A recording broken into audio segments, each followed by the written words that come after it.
Hello, and welcome back to Silph Time, your PokemonGo PvP podcast. I am, as ever, Zacharias, and I'm here with our host, Thidricker. Goðan, herslingar. Today, we have another wonderful interview welcoming back our friend and top 4 competitor at Play Pokemon Worlds in London, LurganRocket. We are so grateful and glad to have you back here today. Thank you for coming and chatting with us. Yeah, thank you very much, gentlemen, for having me back on so soon. 7 episodes in, or 7 episodes after the last one. Even before you get your interview sorted with DancingRob, I really appreciate you giving me the priority. Ireland first, right? I think that's exactly that's the important part. But as the first regional winner, and then getting top 4 in Worlds, which is huge and amazing and impressive. I think you have kind of the longest stretch that we've got where we can talk about how you've seen things change from the first to the Worlds. And so I think that's a real great place to kind of start talking about. So the meta shifted a lot, and you kind of talked about where you thought it was going to go last time we talked to you. What were your thoughts as you kind of watched the meta evolve from the first play tournament to the emergency last one at London and then Worlds? So the meta shifted pretty much exactly spot on to what I thought it was going to for EOIC. Following on from the last interview that we did, huge spike in Talonflame usage. Yeah, I saw that. And a huge spike in what I would consider the sort of the core meta team of Reggie, Double Ghost, Mediwalrein +1. That sort of thing. That sort of a structure of a team. Yeah. Really took off.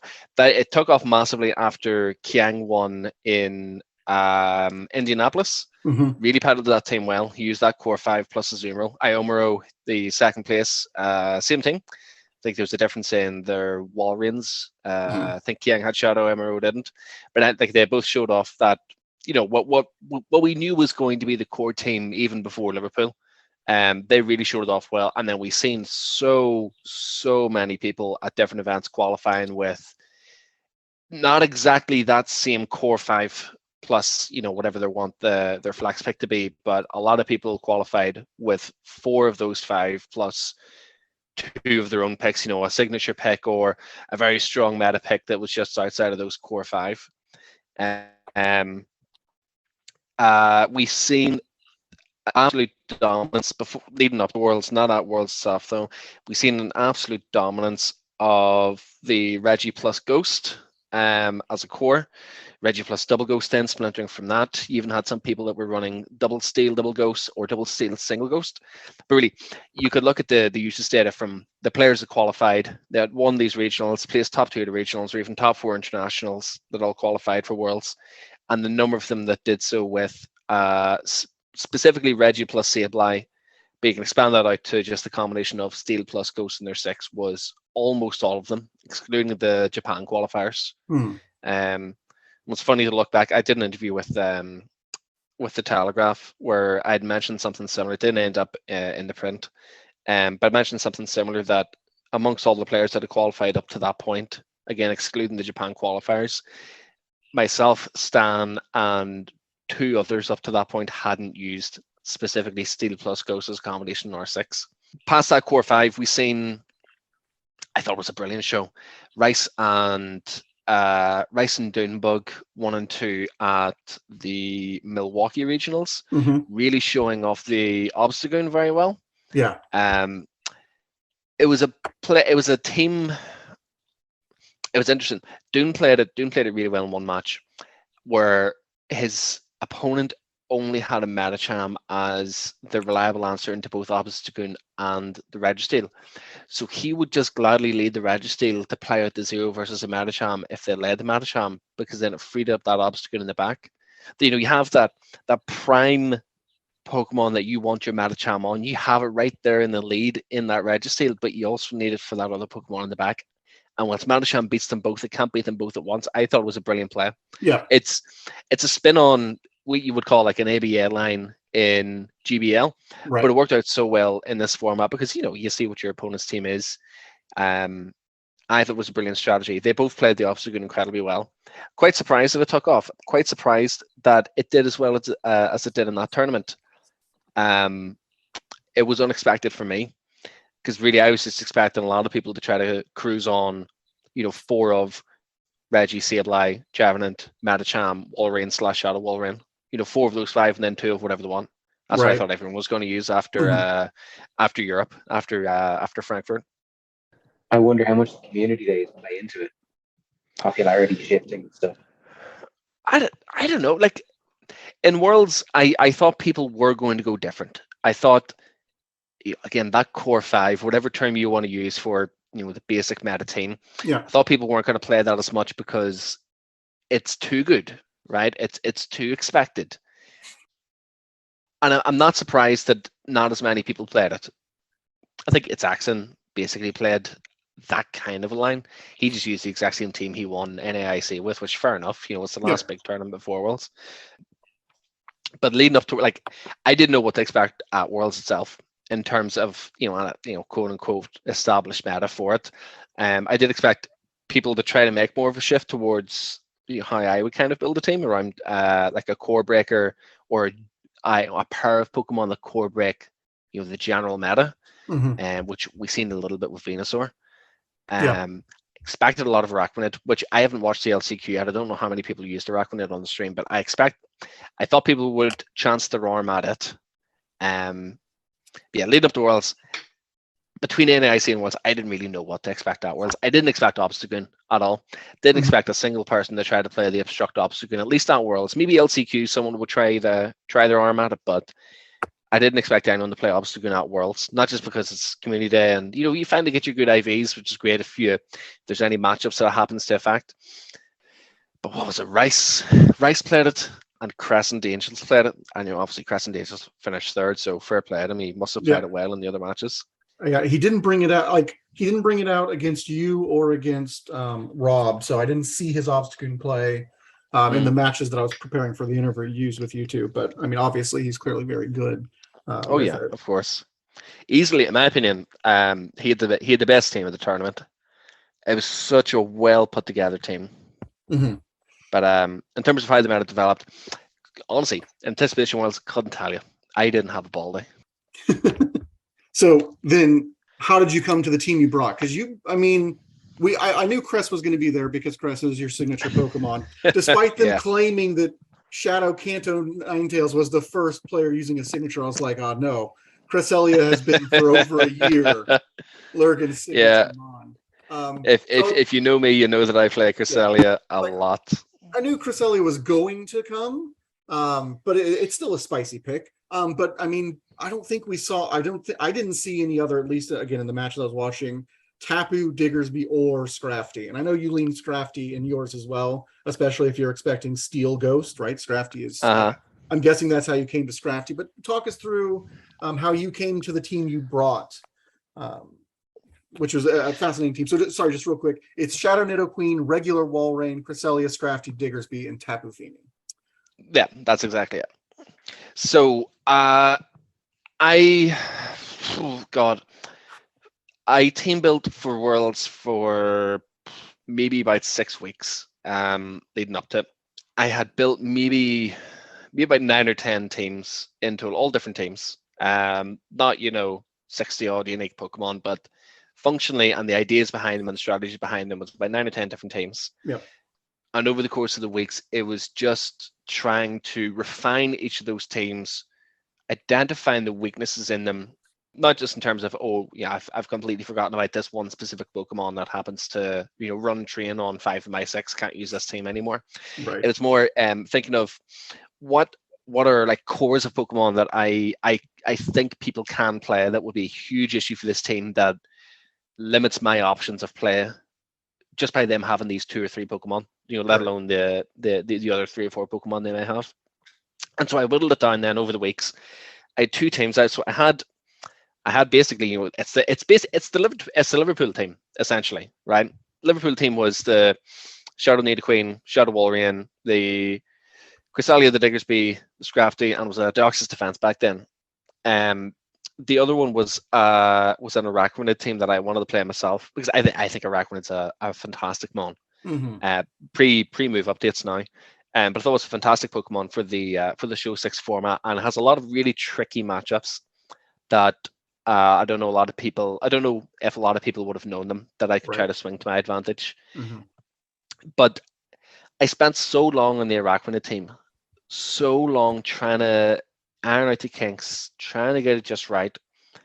And it would always, no matter what way I tried to build it, it would always be massively weak to something that could show up. Now, if your team happens to be massively weak to like Chimecho, then who cares, because you're not going to see Chimecho. But like a few of the iterations for the team were overwhelmingly weak to like Altaria. Oh yeah. And I thought, how many people have qualified with Altaria? I don't even know. I started Japan. I don't know if anyone qualified for Worlds with Altaria, but it's one of those Pokemon, that could show up, and against the right team, Altaria would just run train on them, and that was going to be half of the builds I made or Araquanid would get destroyed by Altaria. That's what cost me regionals 2 years ago. It's like, oh, Altaria is terrible. No one's going to bring it. Round 1. Yeah. Well, there we go. Hey, everyone plays Walrein. Everyone plays G-Fisk. Registeel is on 75 or whatever % of qualifying teams for Worlds. Azumarill still Azumarill. No one's going to play Altaria. But you can't take that risk. Yep. And we've seen Goðan Hada. Cruised all the way to grand finals on winner's side with, he played Altaria. Yep, and Jaden Yang had it too. Did he actually? Yeah. Yeah. I was looking at his team. Yeah, he had. So we have at least 2 high-performing Altaria teams. So again, it's one of those things that people just wrote off. Yeah. For the long time, we all thought. Well, I thought at least, flyers just weren't going to be a part of the meta at all for Show 6 because Walrein's everywhere. G-Fisk is still fantastic. Registeel was, Registeel's Registeel. You have 3 of the best Pokemon all just destroy pretty much every flying type, and then we had a little bit of resurgence with Talonflame. Ares' win at EUIC showing off the Mandibuzz, specifically Urslash, to show that flying type damage was still valuable. Right. But Altaria was never in that equation because Altaria didn't hard beat the same things that the likes of a Mandibuzz could, or it couldn't sweep through a match with a shield or an energy advantage like a Talonflame could. Right. But it's one of those things. When I was building the Araquanid team, I couldn't afford that risk, even though in my mind no one's going to play Altaria. But it was always the what if. What if I go and my first round opponent has Altaria and I get just clapped because of it? Yeah. Couldn't do it. So I was never happy with the Araquanid team. Wanted to play the Araquanid. Actually, one of the variations of it was Araquanid Diggersby and Fire Spin Kanto Ninetales Shadow, specifically over Ember because it gets a 2 shield win over Sableye. And I thought that team looks good. Like it looks fun to look at. It'll be great on stream. What the hell is this guy using? But yeah, God, if I played a team like that against JB Yang or Godan Hada with the Altaria, I just top left on stage and walk off. Just save myself the trouble. Yeah. So how I came to the team then was process of elimination. The Crest Diggersby team was the last team standing after all the other teams that were developed. Now, if you really know me, I play Crest a lot. Specifically Great Lake Crest. I don't really play Ultra League Crest that much, but I play Great Lake Crest a lot with Future Sign. Right, I don't play it with Moonblast all that often. Certain cups here or there, like Sinnoh Cup, I'd play it with Moonblast. But if it's Open Great League, 90% of the time I'm running Future Sign. So it's my bread and butter. It's what I'm used to.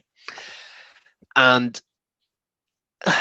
through multiple times of trying to refine the Crest Diggersby team, I'd switch back and forth between Moonblast and Future Sight, depending on how desperately I needed the Moonblast to cover for potential Scrafty, or I needed as like a backup check to like an Ur/Mandibuzz, or I needed it to not be walled by Umbreon because the rest of the team doesn't handle Umbreon all that well itself. But I just went back to the core 5 that I built the Liverpool team around, you excluding the defense Deoxys. It was the all one out at Liverpool. Changed the Walrein from Shadow to normal just so that it can beat. It is a slightly more consistent matchup against Trevenant then. And I put the Tapu Fini on for the same kind of a reason that I put DD on the team in Liverpool. The intention wasn't to use it. It was more as bench pressure, and in a desperate situation, I have it there to cover for specific combinations of Pokemon, like to threaten multiple things at the same time, like dissuade someone from playing like Sableye plus Medicham, whilst also having some good damage against Galarian Stunfisk. But because I had that threat of fairy damage, because I had that, it was a good, reliable answer into opposing Scrafty. I should have played Future Sight Cresselia. Right. And could you imagine the difference that would have had to the 2 players I lost that played Venusaur? Yeah, it would have made a world of difference there. Would have been huge, especially. See, I beat DancingRob on day 1. I beat him despite the bad matchup. So I wasn't on stream until I played against Crescent with the other Venusaur. Right. So he didn't know the moveset, right? I hadn't appeared on stream yet for anyone to see it. But could you imagine? I safe swap Cresselia or something in that match, and he counter swaps the Venusaur and just gets obliterated by Future Sight, like on stage. The move you never expected Cresselia, it would have been amazing. But at Chicken Down, I thought it's not that I thought there would be more Scrafty than there were, because there's bugger all. I just thought that I can't afford to be weak to Scrafty. I can't afford for my only true reliable answer to it be the Shadow Nidoqueen. I wanted to have the Moonblast on the Cresselia essentially as insurance. Played it safe and bit me in the ass. I mean, it made sense. Like, I think I would have ended up on the same conclusion. And like you, I tend to run Future Sight because it feels like that extra stab damage gets you that little bit further, even just for the neutral matchups. Yeah, that's huge. It's huge. It hits Future Sight hits 50% harder than a Grass Knot does in neutral damage. Future Sight hits for the same damage that super effective Grass Knot will. That's how strong it is. It's wonderful. It's Earthquake. It's the same numbers as Earthquake. And Crest, just because it's so bulky, gets them out. I faced a bunch running Future Sight in random cups, like you say, and you're just not expecting that kind of damage. Yeah. A lot of people just don't expect it as well, because they look at Cresselia and they're like, oh, okay, moveset is Psycho Cut, Moonblast, Grass Knot. Like for the people who know Cresselia, at least for Great League, like that's just what you automatically assume that every Cresselia has. Previous tournaments has worked quite well for me running the Future Sight. Like regionals for the All Ireland last year. I can't remember who it was, but round 2, I first game was Cresselia lead into their, I think it was a Shadow Golbat. Oh no. And I just build up to 11 Psycho Cuts, Future Sight them, and that's it. The game's over within the first 30 seconds. We've still the rest of the battle to play out, but like it's done at this point. Yeah. Yeah. They learn then for game 2 and game 3, but you've already got that first one in the bag. You can just play a wee bit more safe in the next 2. That's the kind of thing the Future Sight Cresselia gives you. It's that unexpected, just that one moment when you need something to hit like that. That's what Future Sight gives you. That's one of the other reasons Chicken Died is a big part of the value for Future Sight Cresselia is that initial surprise of it.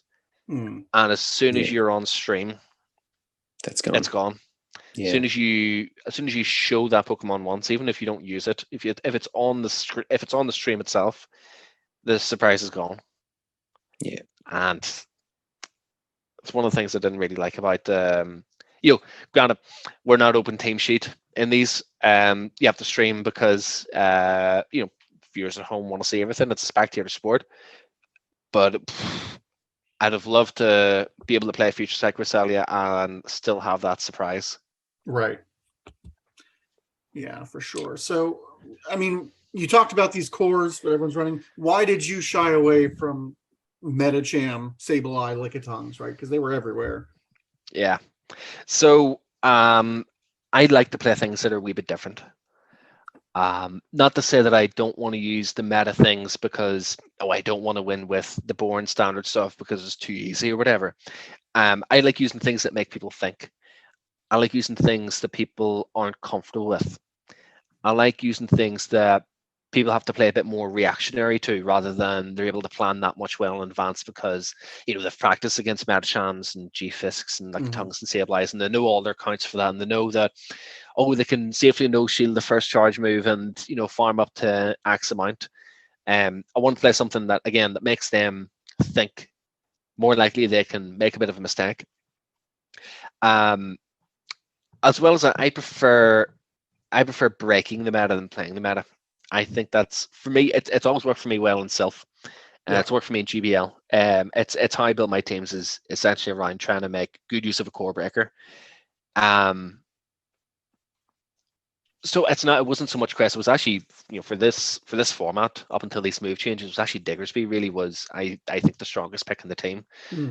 Because as we alluded to before, Reggie plus Ghost was everywhere, all season long for this competitive circuit. Reggie double Ghost, Reggie single Ghost, throw in an Ada Queen here, throw in a tongue there, and Diggersby beats the lot.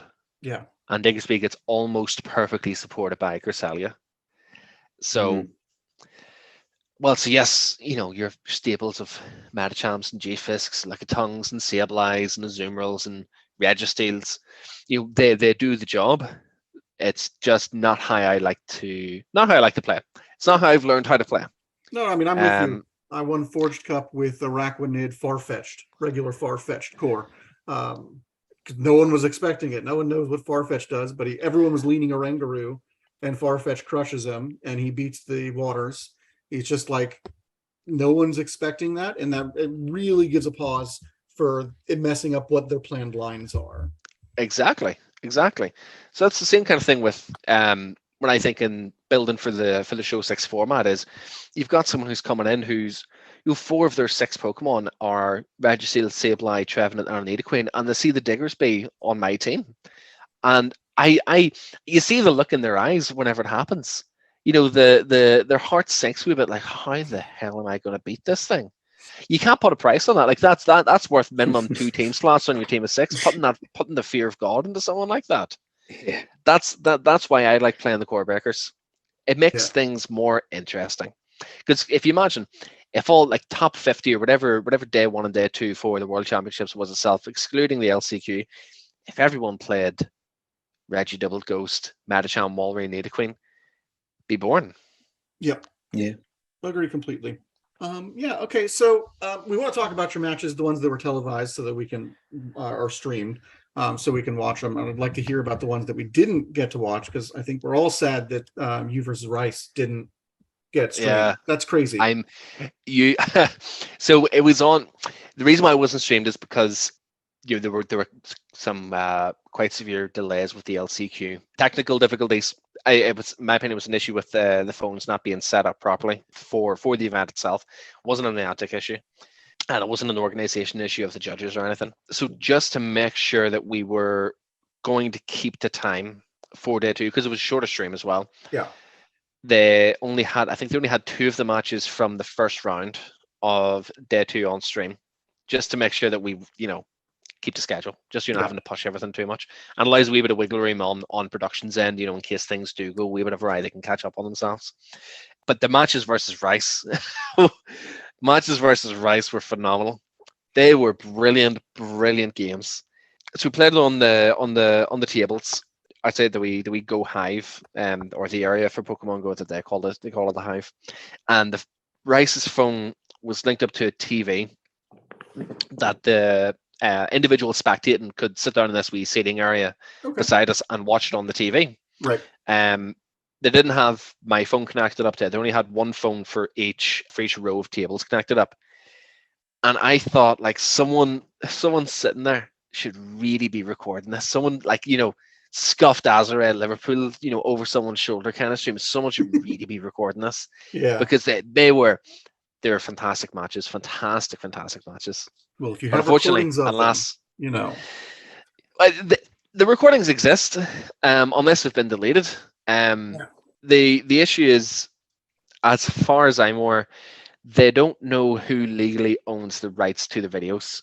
Gotcha. Because it's Pokemon's event on Pokemon's phone, but it's you playing the game on your account. You know, yeah. legally, it's a bit of a grey area as to who owns the video itself. So they're keeping on the phones until that can be figured out. And if it does get figured out, and if we the individuals, we the players can get the recordings, we can go about a process then of trying to get our hands on them, which still trying to do to get my matches against Stan in the grand finals from Liverpool for. Oh yeah, for sure. So I mean that brings us to, before we jump into the matches that we can watch and talk about, what were your feelings on the event itself? Right. To start with, if Liverpool was amazing, right? Liverpool was our first instance into what this could be like, and God, I tell you, by comparison, it was nothing. Liverpool was to compare. It's the only comparison I have is from these other regionals events that I've been to, right? Two Worlds. These other regionals events, as well as they may have been orchestrated, they were like doing a small in-person Silph tournament before COVID in a pub compared to what Worlds was like. They were tournaments. Worlds was it was an experience. It was a whole different thing altogether. From the moment that you walked into the building, into the XL, it was Pokemon fever. You know, the atmosphere was just it. I don't even know if saying that the atmosphere was electric would even describe it. There was just this excitement, this buzz about everyone. Thousands upon thousands of people there. But the venue, phenomenal. It wasn't even just whenever you walked into the main hall where all the competition was taking place. It was the entire thing from front to back. All these amazing posters, all these paintings, things hanging down from the ceiling that's like 60, 70 odd feet above you. I don't know how I can describe it. It was nuts. Absolutely great. Really, it was a once in a lifetime experience. I hope to really hope to do again. For the judges, massive improvement since our last conversation. So in Liverpool, as explained back in episode 3, in Liverpool, none of the judges really had much of an idea at a quote unquote higher level of the functioning of the game at the time. Whilst things have massively improved for consistency's sake, 0.241 update was huge for PokemonGo, I think. They've gotten a lot better. Well, obviously they've gotten a lot better at judging because they've expanded who actually judges these events. So at EUIC we had two really good friends of mine. We had Ilya Babic, or Nexus Ilya, the current head ref for Silph Arena, and we had Leander, otherwise known as Leandru PvP, one of the best players in the world. We're two judges of Frankfurt. They were judges at the Lille regionals, along with myself as a judge. And then the following weekend, the three of us as well were judges at Bremen. And from Leander and Ilya's specific experience, how well EUIC was run with them on the judging team, we've seen in the North American events as well that certain members of the community were given opportunities to participate as judges. Like we had Kiang in Vancouver as well. I think Alpha Phi was a judge at one of the events before he was a caster at an event. We had Fish on a Heater was a judge at one of the Australian events. And then within Worlds itself, you had, again, Leander was the head judge. You had Ilya, you had Susie, who participated. She competed in the Liverpool regionals. I can't remember how she finished, but she was my toughest match in Liverpool, second to Stan. We had CCO was a judge who, if you know CCO, it was a very different demeanor to what you would expect on stream when he was judging. He was very, very professional. He did amazing the weekend. You had Miss Mystic, I think you had Melgood and a few others that I'm absolutely forgetting. You had a gentleman from Australia, actually, who was a good friend of Fish on a Heater, who was flown over for to judge Worlds. Basically, everyone who was a judge for PokemonGo played PokemonGo. Different levels of experience, different levels of skill between them, but they knew their stuff. Far different experience what we had at Liverpool. They know what they're doing now. They know what they're doing. Get people in from the community who are showing an interest in helping these events. Can't really comment on the stream because I haven't watched it yet. It's like 30 hours, maybe 25 hours of streams. Yeah. I've seen maybe 4 battles of the LCQ, before I fell asleep one night. And I've watched, the only other match I've watched on stream is mine and Marto's match. I've watched that about 7 times. But I know that from EUIC, it was handled amazingly well. NAIC, the stream was handled amazingly well. Actually, all the NA ones, because they're all Pokemon-based events. Right. You know, the Pokemon company itself ran those, so the stream was phenomenal.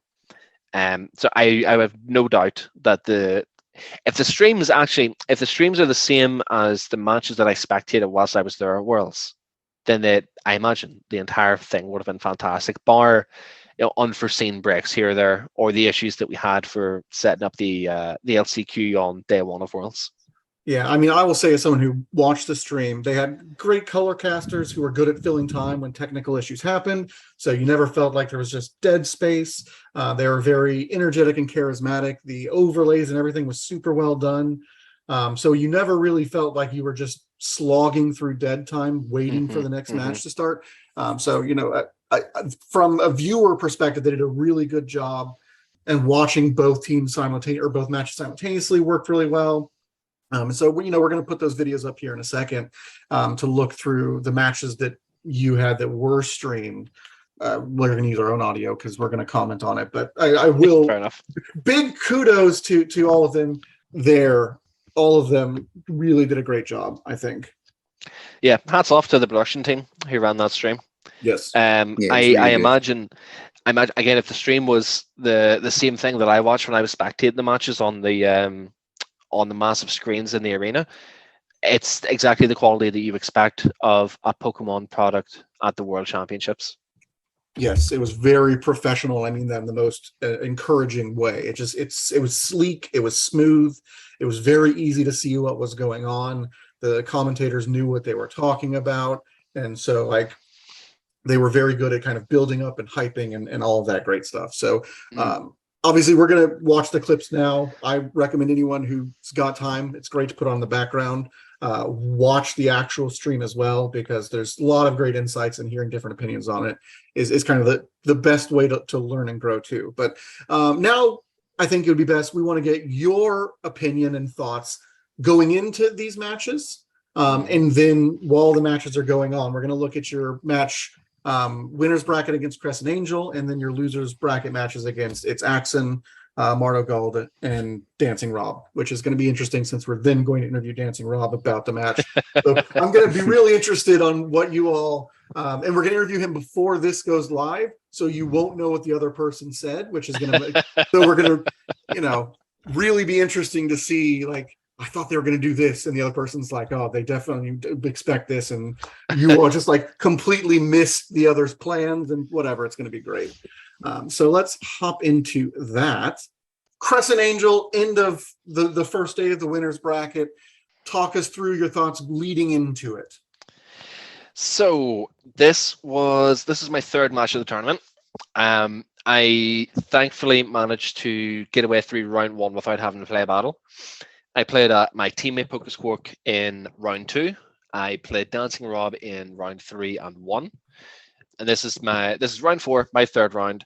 By getting this far, by winning the other two matches, I already had top 12 win or lose point. So no matter what happened here, I was into day 2. Right. This was either just deciding, do I get into day 2 on winner's side and have a good run to grand finals, or do I go into day 2 on loser side and have to win five best 2 of 3s and 2 best 3 of 5s in order to win at this point? A much longer day.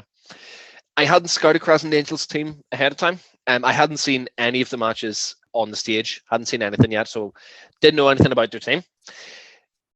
If you didn't know, we had registered our teams online for this. We on the site that you register for the tournament itself on RK9, but RK9 didn't have Japanese language support or Korean language support. So the Japanese and Korean players submitted their teams pen on paper.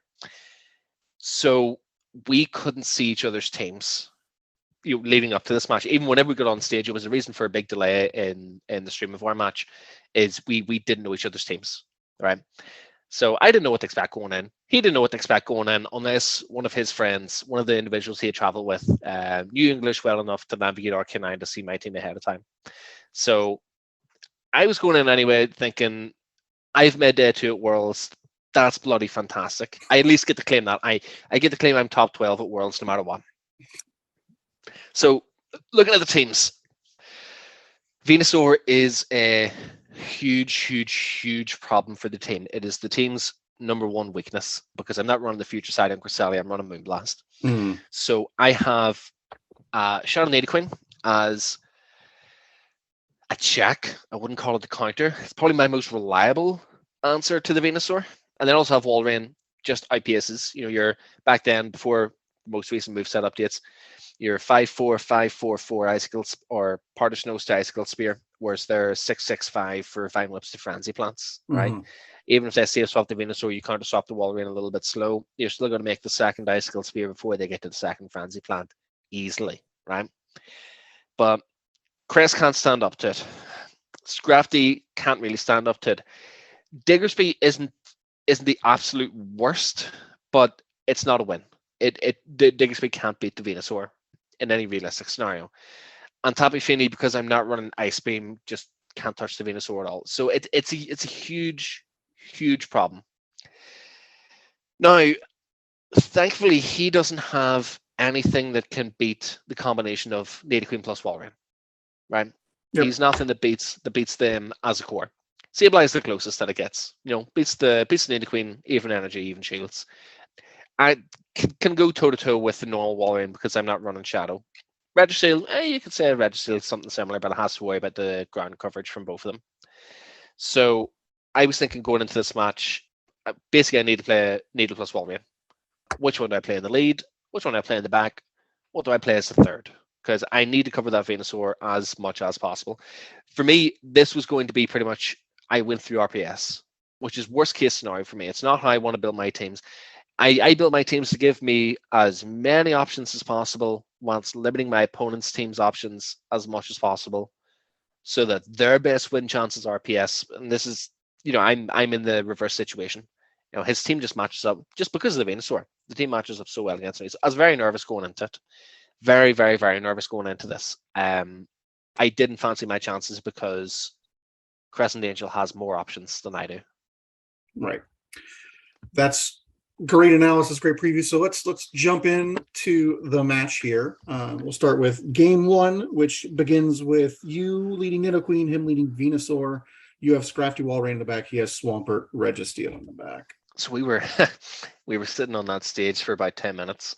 Yeah. Chatting away, and then the referee, can't remember who it was Melgood or whoever, says, "Oh yeah, the stream's, you know, you're good to go now." And then I look at her and say, "Well, we still can't see each other's teams." Yeah. Oh well, what do you mean? The penny had dropped at that point, and cue then the next 15 minutes of getting the translator to translate both our teams back and forward to each other before we can actually start a battle. Yeah. All right. So you won the lead. He swaps Reggie. You farm up on Nido, then swap in Scrafty after he throws Focus Blast. Yes.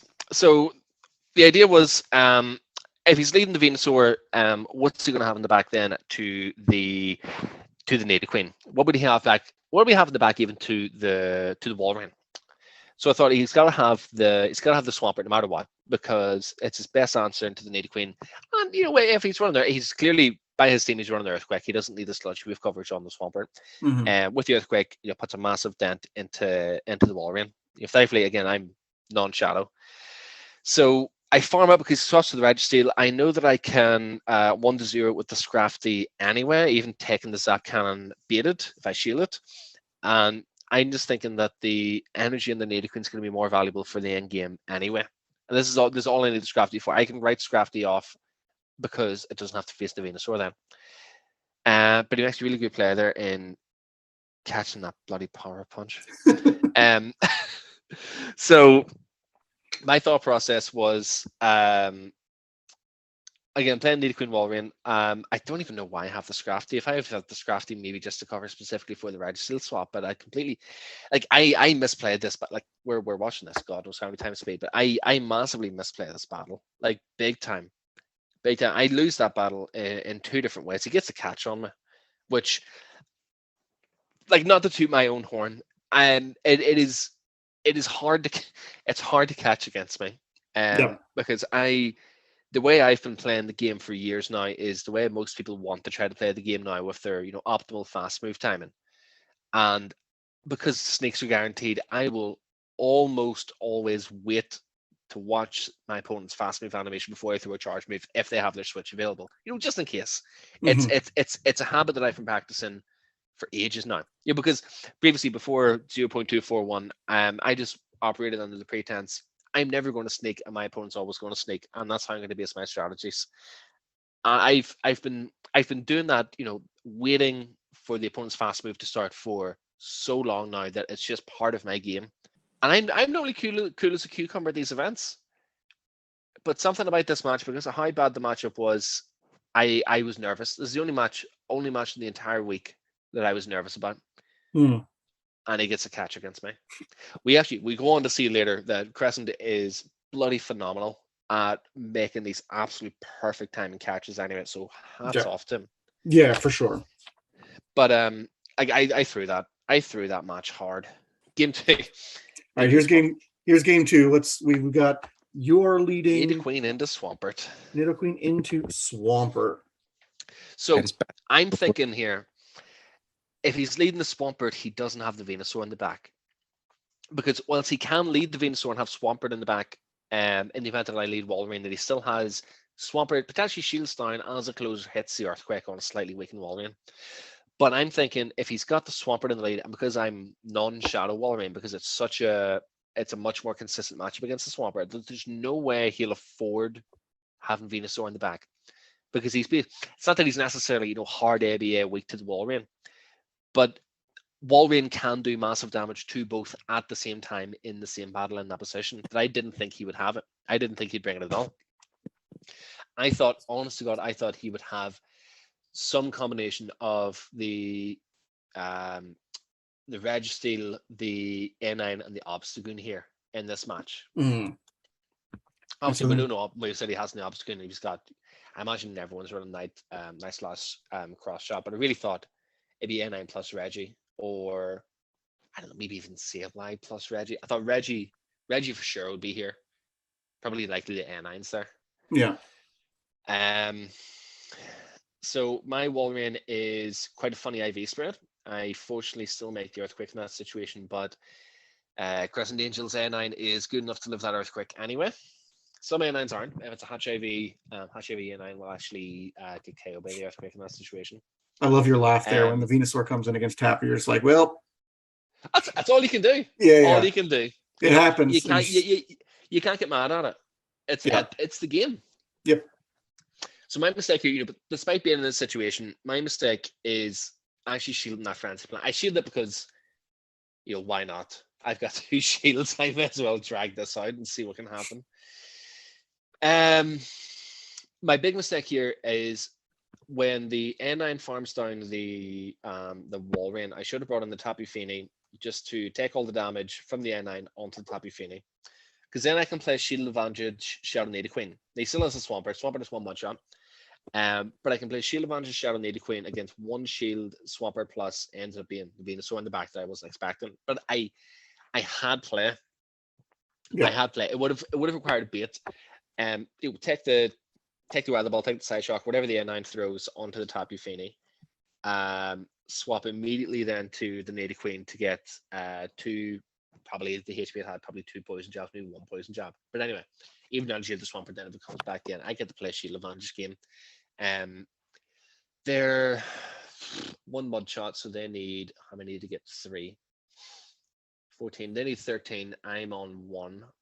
So they would outpace me the 3 Hydro Cannons before me getting the 2 Earth Powers. So I would need a bait.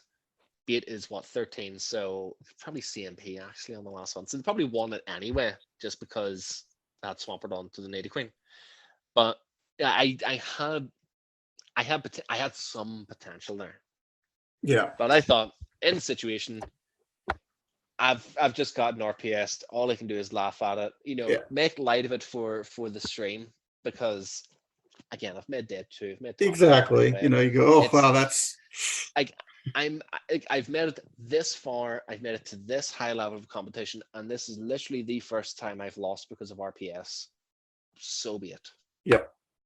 All right. So then we get to day 2. We don't get to see your match against Rice. Hopefully, sometime you get that video, and the lost footage will become phenomenal. Everyone wants to see it.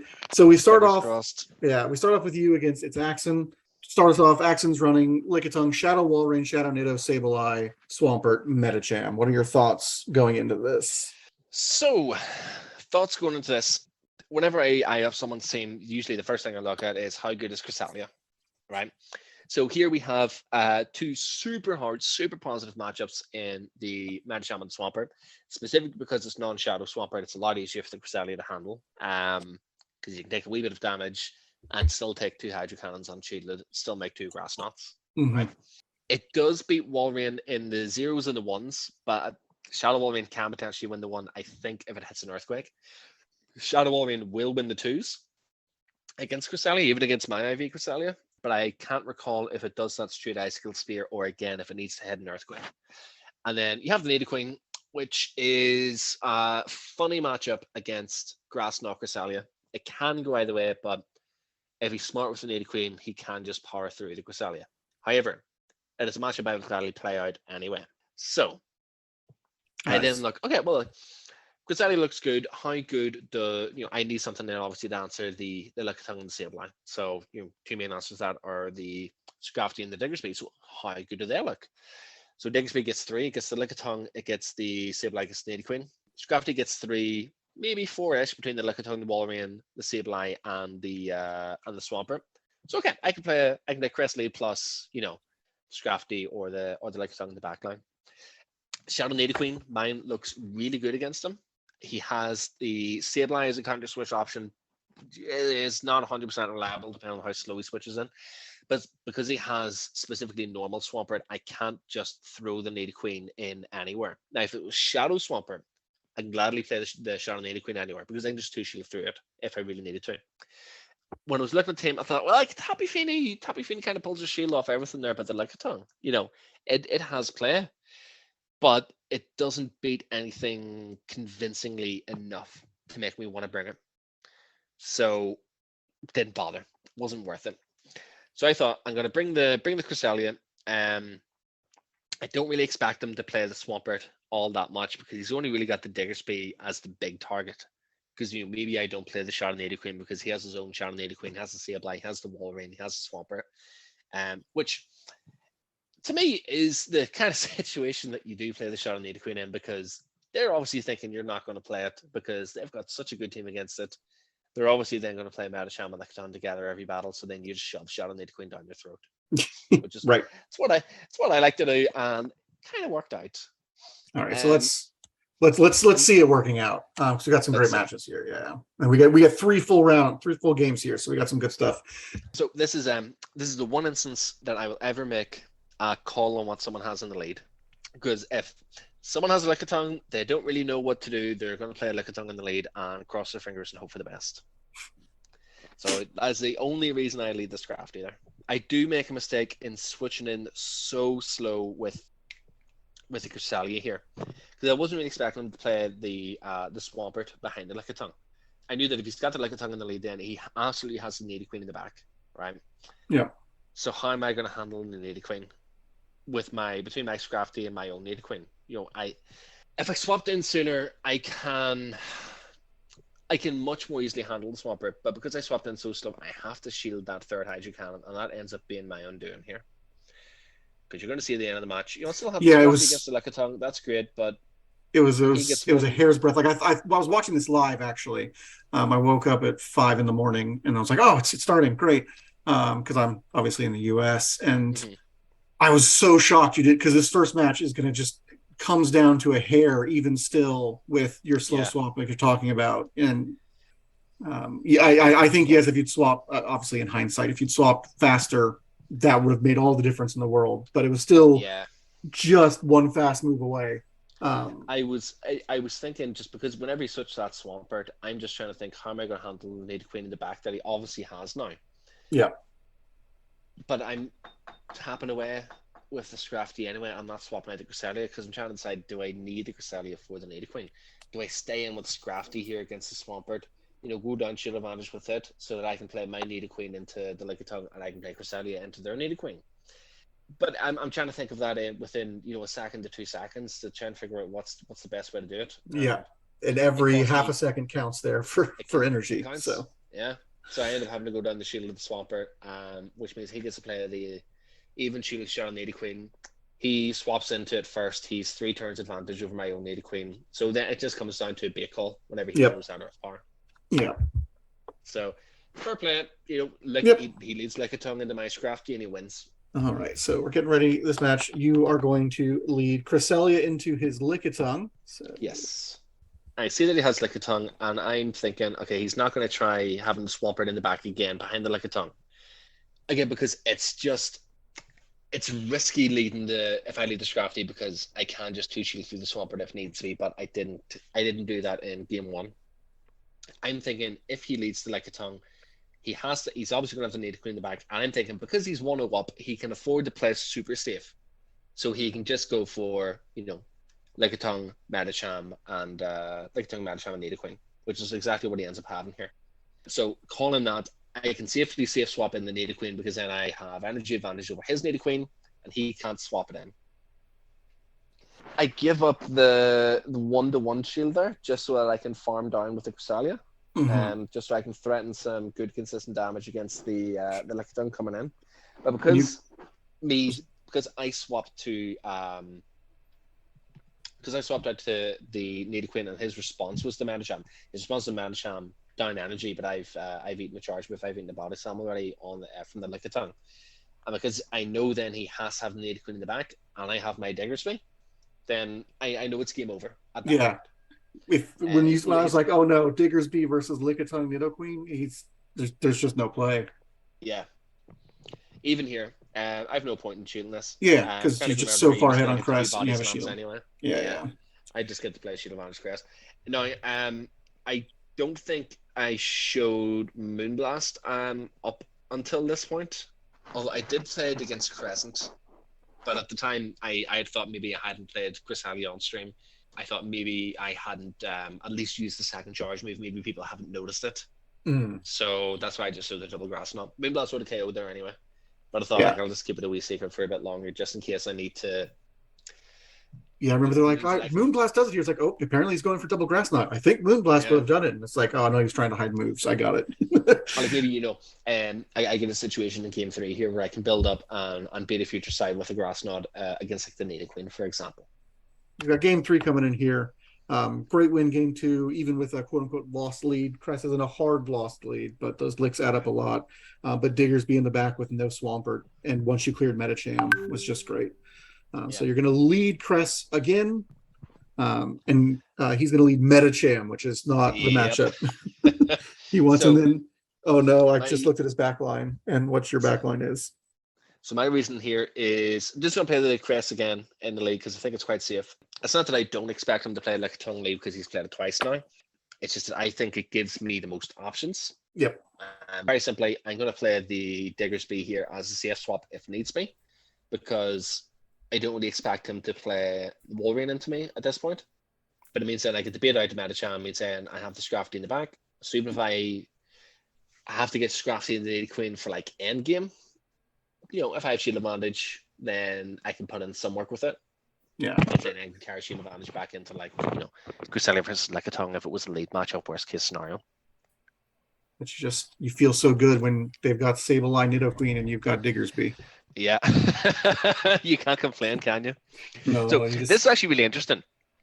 I didn't know the matchup could be this close between the Diggersby and the Nidoqueen. I'm fairly sure he could have won switch there. He had one poison job, maybe 3 turns energy advantage with the Nidoqueen before I swap into the Diggersby. He hits the Earth Power, he baits Poison Fang to the second that I shield, and then he hits another Poison Fang. I'm fairly sure he could have poison jabbed me down before I make 2 Earthquakes. Yeah, I think he assumed because of the poison jabs that Shadow Claw would farm down Diggersby, and then he'd have energy lead Sableye. Possibly. The 4x resistance for normals on ghosts just means that it doesn't matter. Like those defense drops aren't going to put the Shadow Claw damage, I think, into the next bracket enough to make a difference. But I mean, he could have had Switch. He could have had Sableye versus Crest there. Even if it meant he was down a shield. Sableye versus Crest, he would have had then Madsham against Scrafty, but he didn't know Scrafty was in the back at that point. Yeah. So it's something that I learned, something I haven't looked up yet, but at future events, if I do decide to play Diggersby, it's a matchup that I need to keep in mind then. Not that I need to start baiting fire punches against a bloody Nidoqueen. No, but just that, if someone is dedicated enough, they can flip it for, at the cost of a shield, essentially. And you see how hyped you are at that win, which was a great win. Great matches, great recovery after a game 1 loss. We're not going to spend time on MartoGalde, other than I think Marto's a great battler. I just take solace in the fact that even at this level of play, sometimes you just get RPS so hard there's nothing you can do. Because that's just the way it is. Yeah. Sometimes it happens. My team versus Marto's was a harder matchup for him than Crescent's team was to me. Right, my team is so strong in a Marto's team. Not even just the individual teams of 3 that we use here. The teams of 6. Marto is nothing for 2 Shield Shadow Nidoqueen as a CS swap. Right, so all I needed to do was lead something that threatens Toxicroak, lead something that threatens the Shadow Walrein, and if I don't like what I see in the lead, CS swap the Shadow Nidoqueen, 2 shield through whatever they have, and I just went through alignment. Right, his only, in my opinion, his only realistic way of winning these battles, aside from staying in Toxicroak versus Cresselia to build up energy and try to catch something, but that's suicide, and it's such an obvious play if someone stays in with the Toxicroak against the Cress. I thought his best chance for this was to try to play Lickitung in the lead. But the issue of that is 4 of his sticks are weak to Scrafty. Scrafty looks really good against his team, but because he's always going to play the Toxicroak, I'm never going to bring the Scrafty. I have no need to. Yeah, I get to play one of the hardest walls to hit in the game in Cresselia, and I get to play 2 things that can one-shot it with ground charge moves. And the 3 of them just so happen to make a fantastic core against his team that he has very little play around. He sets his phone down. It's just, and that's, you caught Toxicroak in the lead and you had hard counters in the back both times. There's just not a lot of play, and you can see it in game 2 that he's just like, yep, all right, puts the phone down. We get there. So let's jump to DancingRob, the rematch, because you beat him on day 1, and he's going to go on to win overall. But let's spoilers. Well, I think 2 weeks out we're allowed to say it. I think. Fair enough. Yeah. Rob. I love how on Twitter he's been like, "Oh, Shadow Venusaur was nothing," and clearly that was the threat to your team. But obviously you have to play a lot of other battlers too. But game 1, you lead Scrafty into Venu. Okay, reason behind this Scrafty lead. Game 3 the day before, right? Rob plays this stupid team. He plays what was it? He played Lickitung lead with G-Fisk in the back, and Venusaur was his third. Right? Sounds quite familiar to the team he plays game 3 here. And I thought it was just so I thought it was silly. So I don't want to say stupid. I just think it was silly. I asked him afterwards, why did he run that team? And he said that he legitimately thought his best chance of winning was playing ABA to Scrafty and just crossing his fingers that I don't lead it, because he doesn't think for me that Scrafty is the lead Pokemon.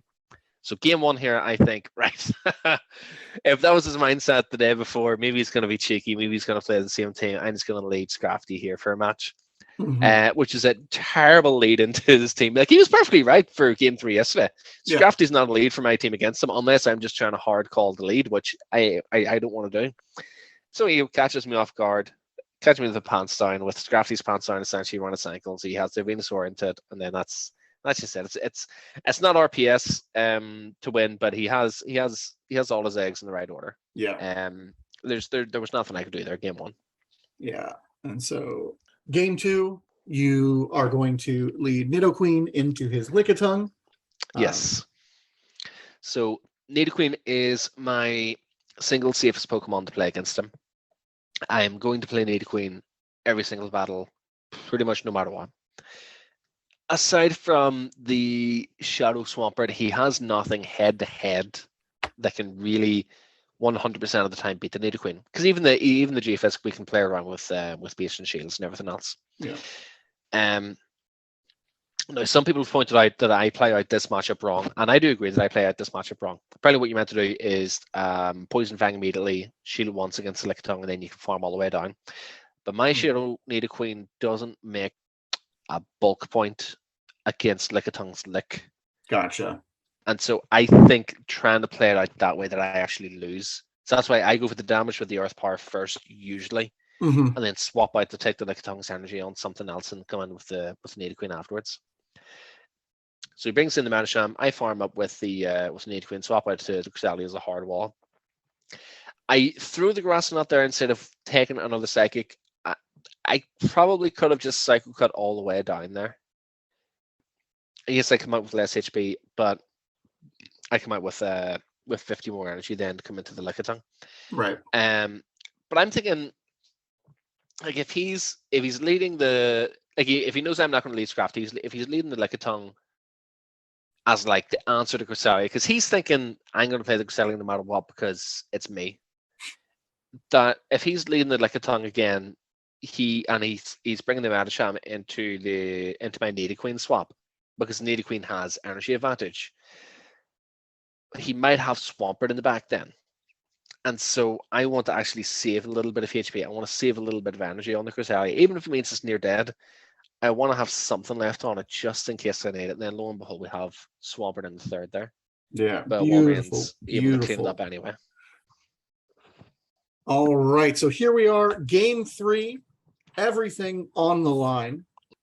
You're going to lead Nidoqueen. He's going to lead Lickitung. You've got the same line you ran last time, Crescent Walrein in the back.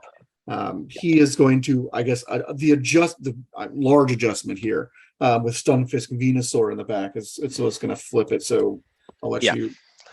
So we've got kind of a similar idea in how we're going to approach this. We've got what we both reckon is probably our single safest Pokemon, and then we have our strong core in the back. So for him, it's the timeless core of G-Fisk plus Venusaur.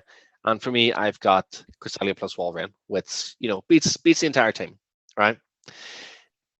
So I don't know if it's maybe just something he picked up on because of how I played out the Nidoqueen versus Lickitung matchup previously, where I don't throw Poison Fang on 5, shield once, farm all the way down.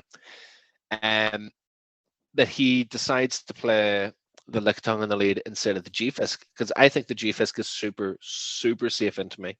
Especially as a lead, because Scrafty is such a risky lead. Diggersby has, but I don't have the balls to play it today. I played it the day before against him and I won because of it. Yeah, we have a similar idea of team, or similar idea of strategy. So whenever I beat the Lickitung with the Nidoqueen, it brings in the G-Fisk. It's a 50-50 call, right? Because I already know he's playing the same team that he played game 3 versus me the day before, right? ABA, weak to Scrafty. What's his Scrafty answer then? And to me, it's a 50-50 call between him playing the Manisham and playing the Venusaur. So the day before, he played the Venusaur and I won. So when he brings the G-Fisk in, it gets a bit of an energy lead against Nidoqueen. I'm calling which one it is, right? And I make the call that it's probably Medicham that he has in the back and not the Venusaur. So I need to keep the Cresselia in the back. I need to bring the Walrein into the G-Fisk that has an energy lead, right? Yeah. I need to preserve the Cresselia for the Medicham. But then I think, well, I've got as the bloody Walrein versus G-Fisk matchup is playing out, I think, well, if it is Medicham, I don't need Cresselia healthy. Right. I only need Cresselia to be able to make a Moonblast and a Grass Knot against this thing, or I only need it even just to make a Moonblast if I happen to have an Icicle Sphere banked up. So I need to swap the Walrein out just in case it's the Venusaur. And then I think, well, actually, it doesn't really matter what I think it is because the match is already playing out as it is. I'm trying to hedge my bets that whether it is the Venusaur or the Medicham on the back, if I can keep an Icicle Sphere banked on the Walrein, I have some play regardless. My mistake is, well, it's not really a mistake. the risk that I should have taken was doing one more part of snow on the wall ring before swapping out from the G-Fisk, because then I'm 2 part of snows off an earthquake. Whereas, if G-Fisk famously can't bank an earthquake plus a rock slide. If it does rock slide, it needs 2 mud shots to make the earthquake. Or if it throws an earthquake at 100 energy, then it needs 2 mud shots then to make the rock slide. But because I'm 3 part of snows off the earthquake, that's my mistake. But trying to get that 1 extra part of snow mean risk taking the rock slide from the G-Fisk onto the wall ring, because I swap out when he has the rock slide. I'm trying to catch that rock slide on the Cresselia, right? Trying to get him to waste some form of energy whilst I swap out to try to preserve the wall ring. But if I had done 1 more part of snow, and if he didn't pull the trigger on that 1 more part of snow, I would have had it. And in the recording, I'm fairly sure he doesn't pause as I swap to Cresselia. He doesn't wait that 1 turn. He doesn't wait to see the part of snow come in.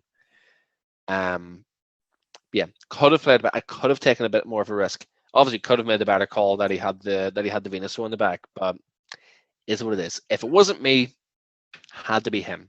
Yeah, and I mean it was a close match all the way through. It was a great match game. All of the games played out very close there. So they clearly he's an excellent competitor, and you put up a great fight. So your head-to-head match now is even though. So gonna have to wait for the rematch. I think Rob has the advantage. I think we've only ever played each other once in Silph, and it was in the top 8 Continentals last year. Okay. Where I threw against him. It was a really complex end game to a matchup, and I didn't commit to what ended up being my guaranteed win con. But that's for another time. We're 1-1 when it comes to these events, and I get to say that I beat the world champion at the World Championships. That's right. I was the person that knocked him in the bloody losers bracket. You were the one that forced him to get all that extra practice to get the win. So really, exactly, it's entirely you helping him that got him there. I helped make the content better. Yeah, perfect. I buy it. So great matches all around, high level play. It's always great to hear you kind of walk through your thoughts, how quickly you can rattle off all of those charge moves. I don't think a lot of people realize how much you need to just know that stuff at these high levels. And that's why everyone's throwing moves at weird times, because they know you're counting and you're trying to catch and all that stuff. And so it's so great. So let's look forward, because obviously next year your goal is to take him down in the finals, right? That would be the most fitting story. Become world champion. Wouldn't it just? If we're writing a movie, this is the script, right? This is yeah. This is it's going to be Rocky too. Yeah, exactly. So what are you looking forward to, or how are you prepping for these next round of regionals and making it to the next finals? Right. So I'm crossing my fingers, hard copium that getting top 4 at Worlds gets me an invitation to Worlds next year. That seems reasonable, at least. It does in TCG and VGC, but right. on the prize information page for 2022 Worlds, it doesn't mention the same for Go. Now, Rob is invited. Rob's already invited. He doesn't know if he's getting his travel paid for him, but he's already invited to Worlds. So if I get that invitation to Worlds for making top 4, you will probably not see me compete this year. Right. Because I will be judging every possible EU event otherwise, and using the money that I pick up from merchandise from those to pay for Worlds then. Okay. Yeah. Right. Fair. If not, so be it. You will see me at every single EU event as a competitor, bar Bilbao. That's in 2 weekends time. Yeah. I unfortunately I can't make that. I'm moving house a few days after that, so I need the time to move furniture then. But you'll see me at Lille in the 22nd, 23rd of October. You'll see me at Warsaw. You'll see me at Stuttgart. You'll see me at Utrecht. You'll see me at Liverpool. You'll see me at every EU event. You should come down to Florida. We can take care of you here in Orlando. Yeah. I seen Florida actually did get its event back because it lost the event last season. Yeah, I mean, I'm going to try and make it that, because it's just a 2.5 hour drive for me. It's like, oh yeah, I should, even if I, whatever, I'm totally on board. Plus, may as well. It's for the experience. Yeah, exactly. It's even if you go there, you go to Doesn't matter. You're Yep. going to have fun. You're going to hang out. You're going to, have the big community meetups like we had with London's Finest. You're going to have a good time. You're Yep. not going just there to, make top 2 or nothing, Yep. basically. And if I burn out, Disney World's right there to make me feel better. Yeah, So Exactly. that's the fallback plan. Yeah, So, great. Well, if I am competing, I will. This is before any events happen. If I do have to compete for a spot, I will probably continue to compete until I win an event to get the travel award, because it's Japan. Yeah.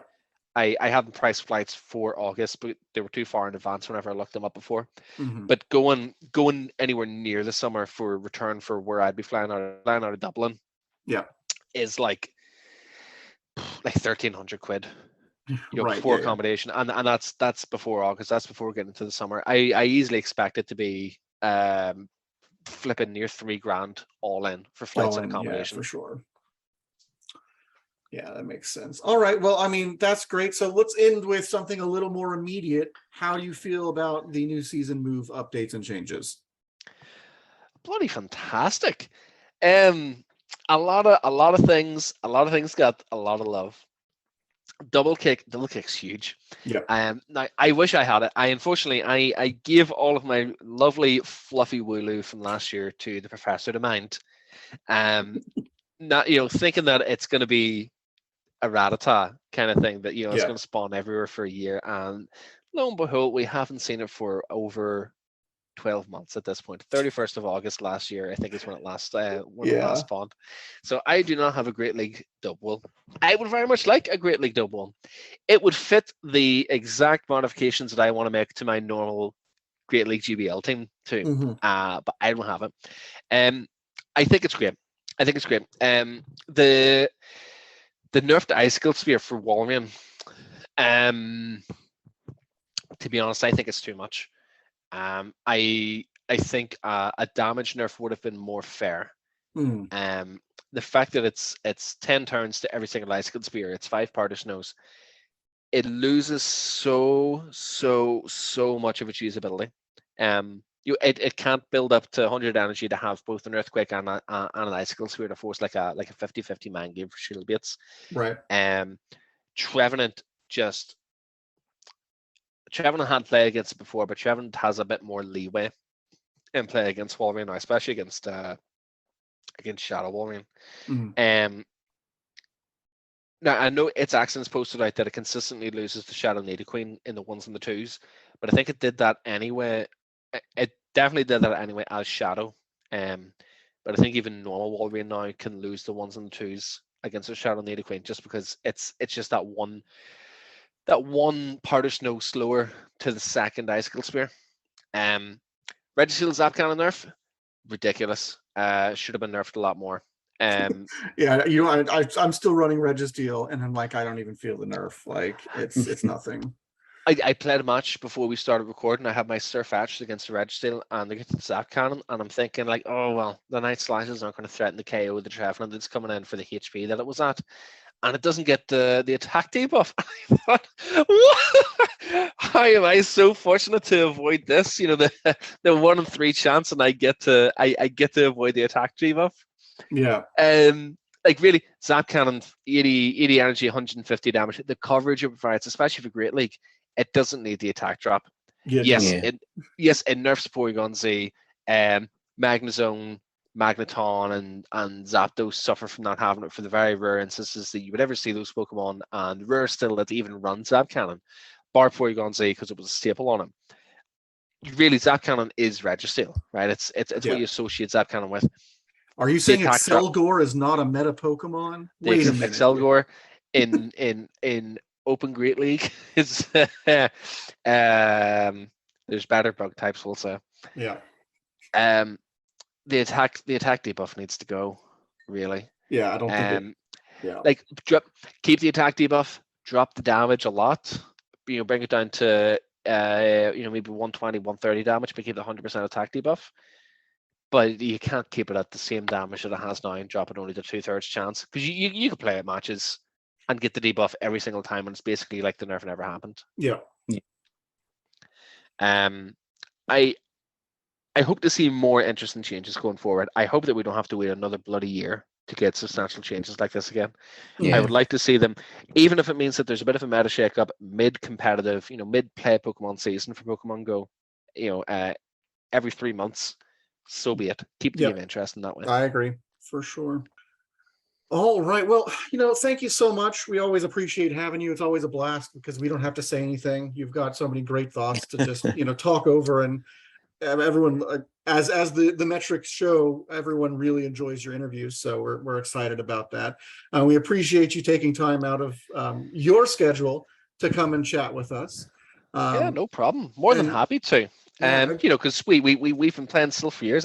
It was just nice to actually hear someone's voice. Instead of just matching across Discord. Well, and it's nice that you're not doing Silph. I've got Continentals this weekend, and you would have knocked me out of that place. So yeah. Well, here, best of luck with that. I'm not committing to making a return to single Silph competition just yet, but I have told Adalian from London's Finest that if they do really, really continue to push in person to be the standard, at least for their community, that I will fly over, the odd weekend for just to make a show in further tournaments. Playing them, go 05 because I've not looked at the meta, but go and have a laugh. Yeah, it's so much more fun when you've got a community in person. I have returned to factions, so starting up. I think it's starting up this week actually. It is. Yeah, roster lock-in is in 2 days. Christ. Of this recording, which will go up after it's gone live, but But for now, you don't need to worry about me in Silph just yet, Robert. Thank goodness. All right, so thanks again. It's always a pleasure, and we look forward to the rematch at the Championship for Worlds next year. We know what's going to happen. It'll be great. Thanks, and then we'll catch you next time. Thanks so much for joining us for this. If there are any other interviews you want to hear from us, please let us know. If there's anything else you'd like to see or hear, please contact us. You can get us in the YouTube comments or through Instagram, Twitter, or Gmail at SilphThymepod, all one word. And trainers, see you out there for a battle, in person or remote, Silph or GBL. Looking forward to it.